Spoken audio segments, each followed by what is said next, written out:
To meet you, Nathan, and congratulations. Thank you. Thanks for having me. I want to talk about growing up a little bit. You grew up in Salt Lake City. Your family was not wealthy. Skating is notoriously an expensive sport to train into. You hit the ice first in your sister's hand me down skates. Talk about the sacrifices your family made for you.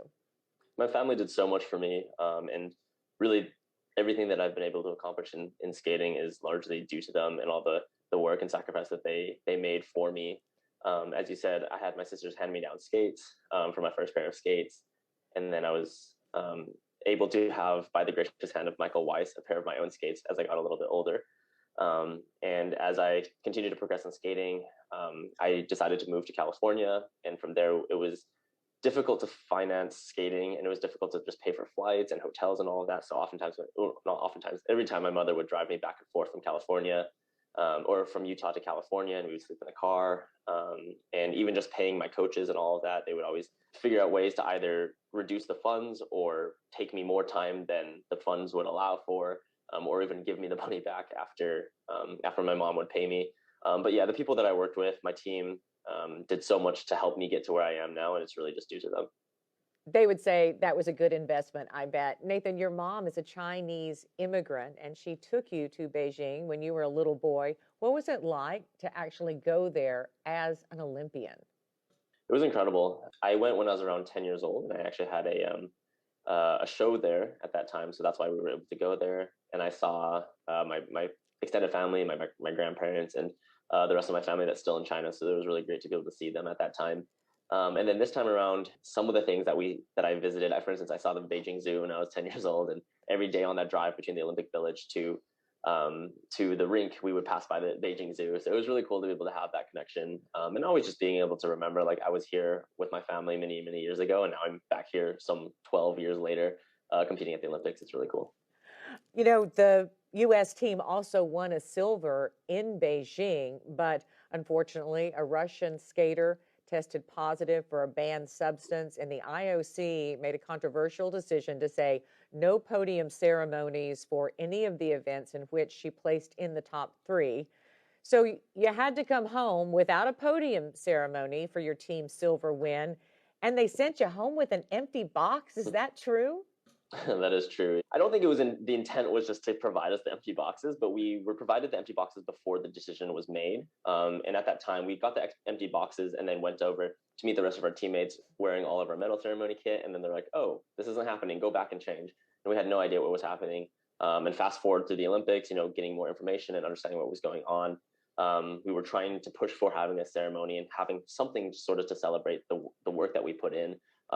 Felt we deserved that as a team, and now we're still waiting for decisions. We're still waiting for this to the some sort of resolution, and we haven't gotten that quite yet. So, fingers crossed that happens soon. But I know the rest of my team and myself are waiting for for our medals. I want to talk about the 2018 Olympics in South Korea. There were great expectations put on you, and you ended up taking a fall during the short program. So, in the long program, you just went for broke. You did not only the five planned quadruple jumps, you added on, for good measure, a sixth, which did bump you up from 17th to 5th. But still, you weren't in a medal position as people had expected. Talk about that experience. What did you learn from it? That experience, I definitely thought I learned the most from. I think generally speaking, throughout my career, I learned the most from my mistakes, and in this situation, that was certainly the case. Um, I think, there were, again, as you said, there were a lot of expectations placed upon me from other people, but also internally. And I think being able to have that experience and learn from that experience, and then realize all the missing pieces that I had training up until that competition, as well as sort of adjusting to the competition.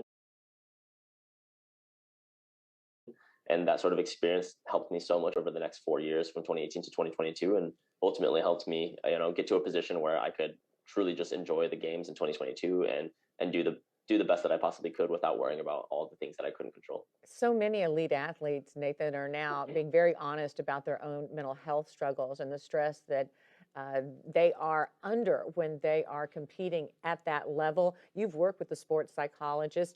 First of all, what do you think about these other athletes talking about it? And what did you learn from the person that you worked with?